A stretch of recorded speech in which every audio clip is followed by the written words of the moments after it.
Hi, this is Scott Garibay, and today we're going to talk about Dungeons & Dragons 5th edition, and we're going to talk about when America gets surpassed, which don't happen that often. Let's get into it. All right.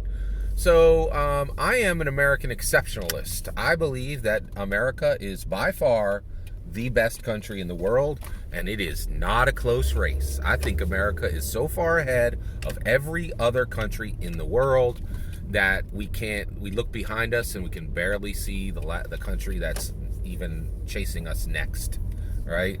So basically, why do I believe this? Well, one, just our pure awesome power, right? There isn't a question of if America could defeat any nation in the world. It's the same thing as Dungeons & Dragons. Could America defeat the entire world at the same time? And I think the answer is probably yes.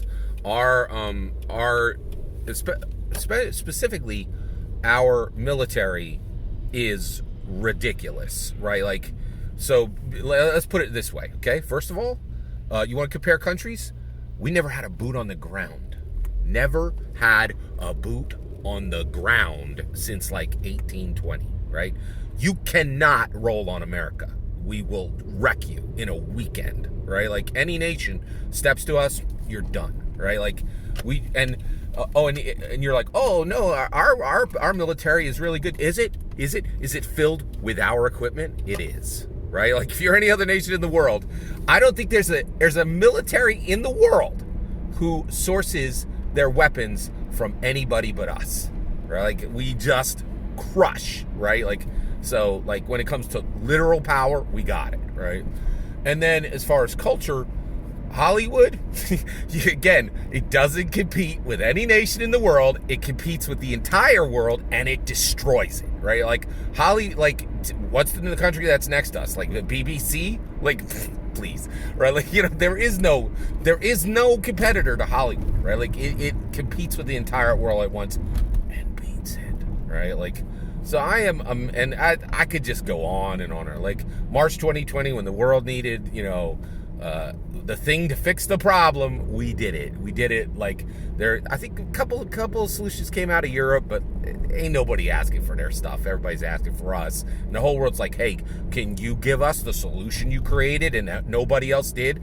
It completely shut down the universal healthcare conversation, because when it was time for the universal healthcare to produce solutions, they didn't, because capitalism works, right? And nonsense universal healthcare doesn't. It doesn't create solutions at the macro level, and certainly not like America. Nobody's looking for any other country in the world to solve the real problems, right? It's just we're the best, period, done, right? However, there are times where we get beat, right? Okay, and I got to admit them when they happen. They do not happen often, but I just saw a very, very distinct example of this. All right, so where did America get surpassed? Well, first of all, America invented tabletop role-playing games. It didn't get invented anywhere else in the world. Came straight out of America. Gary Gygax came out of Wisconsin, Lake Geneva, Wisconsin. We created it, right? So now, since 1974, we've driven tabletop role-playing games until I'd say the last 5 to 10 years, right? And what's starting to happen is, to me, tabletop role-playing games are printed books that come out on a regular frequency that clearly have, art, layout, and writing on point, right? And the reality is, this is really not happening in America at the level it is happening in other countries, specifically in Europe. Right now, Modifius has fully surpassed America in unparalleled licensed games, all right? So as Modius owns Star Wars, right? And Modifius owns Star Trek license, okay? Now, the Star Wars license is actually in quite a bit of trouble, and I don't think it's doing that great nowadays. It has the narrative dice. That was a really big deal. It's a great game. It's really done well. But I just got to see a huge swath of the Modifius Star Trek Adventures tabletop role-playing game books, right? All at once, right? And I spent literally a week going through these books, right? So how did I get access to these, and what did I see when I got access to them? All right, so first of all, Star Trek Adventure's been out for 5 years, maybe 6 or 7, okay? And Modifius owns it. It's an international, non-American shop creating creating tabletop role-playing games for one of the most powerful franchises, intellectual properties in the world, which is Star Trek. Okay, and so they brought out Star Trek Adventures, which is a tabletop role-playing game, and basically I had the core book. I think I bought the core book probably years ago, and I was like, oh, this is pretty good, right? And I didn't think anything of it, and there were lots of other games that took my time, right? But about a week ago, they did a Humble Bundle, okay? And the Humble Bundle was $25, and it was 25 books. 25 different PDFs that you got for the Star Trek Adventures game, right? So I'm looking at this, I'm like, wait, what's happening here? Right? And it's like 25 books. And they're like, yeah, so Star Trek Adventures, it's 25 separate books. I'm like, that's $1 a book. Like, I can do that, right? So I plunked my money down, put the 25 bucks down, got all the books as PDFs, right? Got the core book, right? And then I saw how they split this up. So over the last few years, here's what they've created. They've created the core book. It's almost 400 pages long, and it's gorgeous. The art is very good. The art, it's not perfect, but it's very good, and the layout is spectacular. The layout makes every single page of the book looks like a ship's display from Next Generation, and it is absolutely gorgeous. And you can see commitment, and you can see labor, and you can see quality, and you can see surpassing happening on every page, right? So you have the core book, right? Then you have the quadrant books, Alpha, Beta, Delta, Gamma, right? All these different quadrant books filled with incredible, and by the way, I don't think this Humble Bundle's available anymore, sorry. So basically filled with information from those different quadrants. Then there are the division books, right? So science, medical, engineering, command, security, books that deal specifically with different divisions, right, of labor within Star Trek, right?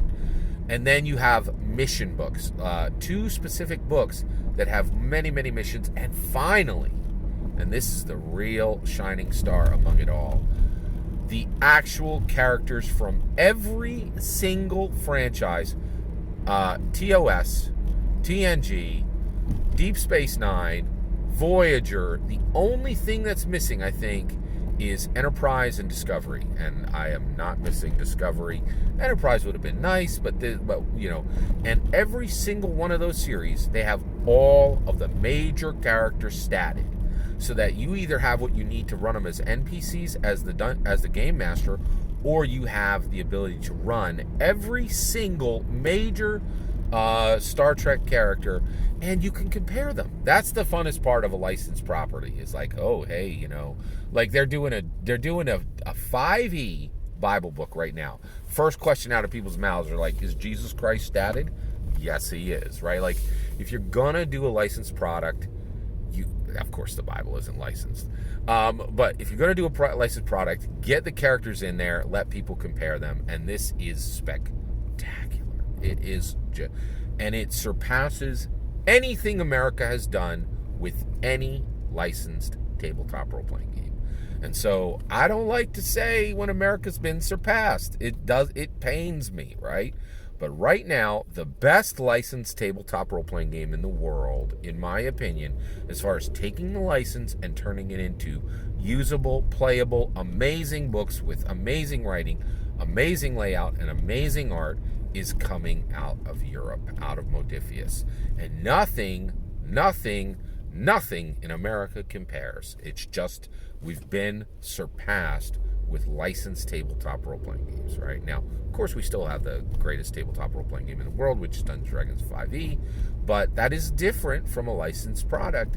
And the reality is Wizards of the Coast absolutely has the ability to do licensed product, and they don't. They choose not to. And while they sat on their laurels, Modifius and Europe surpassed America in licensed product, right? Don't like to admit that. I don't like to see the bald eagle of American excellence have to hang his red, white, and blue feathered cap low. I do not like to see it, but props where props are due. Europe, you have surpassed America in licensed tabletop role-playing games. And I will say without a doubt, the Modiphius' Star Trek Adventures is the best licensed tabletop role-playing game product in the world today, of taking an awesome, recognizable franchise and turning it into playable books. It is spectacular. I highly recommend buying any and all of these books. I'm sorry that the Humble Bundle is over. It was totally worth it. I'm very fortunate that I got it, and I'm really just loving these books. At $1 a, I feel like I robbed a bank. Like at $1 a book, was a steal. All that's my opinion. Have you played Star Trek Adventures? What do you think? I'd love to hear your thoughts. Do you think this is the best version of Star Trek that's ever come out as an RPG? Because there's been many. Like FASA owned it, Last Unicorn Games owned it. I think Decipher owned it at one point. And Modiphius is just like one of 4 at least, right? So I'd love to hear your thoughts. Let me know in the comments below. Please consider liking and subscribing, and have a wonderful millennium.